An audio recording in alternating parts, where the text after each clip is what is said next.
Monsoon లో dengue cases చాలా పెరిగిపోతున్నాయి. చాలా మందికి రెగ్యులర్ గా వచ్చే కొన్ని డౌట్స్ ఇప్పుడు నేను క్లియర్ చేయబోతున్నాను. ఫీవర్ వస్తే పారాసిటమాల్ టాబ్లెట్ వేసుకుంటే సరిపోతుంది కదా, చాలా మంది అడిగే కామన్ క్వశ్చన్. ఫీవర్ డేస్ ఎక్కువ రోజులు మోర్ దెన్ 3 days ఫీవర్ ఉన్నట్లయితే ఇమీడియట్ గా డాక్టర్ ని కన్సల్ట్ చేయడం మంచిది. మస్కిటో బైట్స్ అవాయిడ్ చేయడం పాసిబుల్?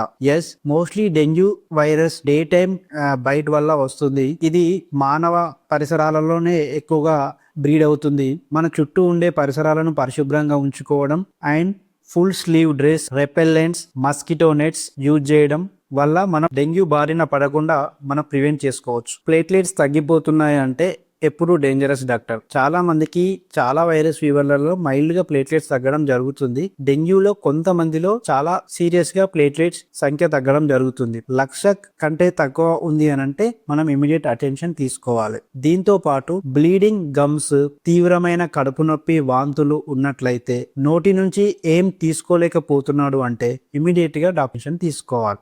డెంగ్యూ ట్రీట్మెంట్ కాస్ట్లీయా సార్? అందరికీ కాస్ట్లీ ఏం కాదు.